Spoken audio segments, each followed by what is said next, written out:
வணக்கம் நண்பர்களே, இன்றைக்கு ஒரு சமையல் சீலா மீன். இந்த சீலா உண்டா வேண்டி அப்படியே ஃப்ரெஷ்ஷாக வேண்டி வெட்டி கொண்டு வந்திருக்கிறேன். கொஞ்சத்தை எடுத்து வச்சுக்கிறேன். அடுத்த கறிக்கு இன்றைக்கு அரைச்ச கறி வைக்க போகிறேன். அரைச்சதுக்கெல்லாம் ரெடி பண்ணியாச்சு. பாருங்கள், ஒரு 10-15 கிலோ ஒரு செத்த மிளகாய், மல்லி, மிளகு, நச்சீரகம், மஞ்சள், இவ்வளவு ஒரு அளவாக போட்டுச்சு மிக்சியில் நல்லா அரைக்க போகிறேன். எல்லாம் போட்டாச்சு. மிக்சியில் நல்லா பட்டு போல் அரைக்கணுமா காட்டுறோம் பாருங்கள். நல்லா பட்டு போல் அடித்தாச்சு. ஒரு 5-6 உள்ளியையும் போட்டு அடிச்சு விடுவோம்.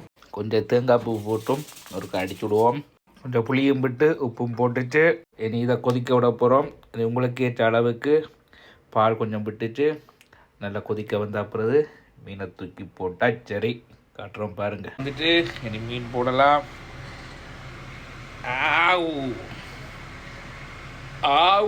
மக்கள் எல்லாம் போட்டாச்சு. பாருங்க அப்படி முடிச்சு கொண்டிருக்கிறாரு. பாருங்க, எல்லாம் போட்டாச்சு. அப்படியே சுட சுட அப்படி எடுத்து அப்படியே ஊற்றி தண்ணி குழம்பே ஊற்றி சாப்பிட்லாமே. அப்படி டேஸ்ட்டாக இருக்கும். அதான் கொஞ்சம் குழம்ப வச்சுனான் ஊற்றி வச்சா அப்படி இருக்கும். பாருங்க, அள்ளி குழம்பு ஊற்றி கடைசி முடிய ஊற்றி அடிச்சா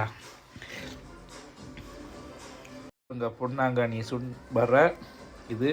அடுத்த மீன் எடுக்கணும், டேஸ்ட் பண்ணி பார்ப்போம்.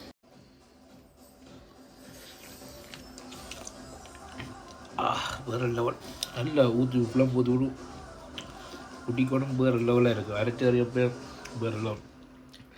வாழ்க்கை கொஞ்சம் தான், வடிவை அனுபவிப்போம். கலக்கிறோம், ஜெயிக்கிறோம், போய் சேர்றோம். அதுக்கு முன்னுக்கு வாழ்கிறோம், குடும்பத்தோடைய பார்க்குறோம், சந்தோஷமாக இருக்கிறோம்.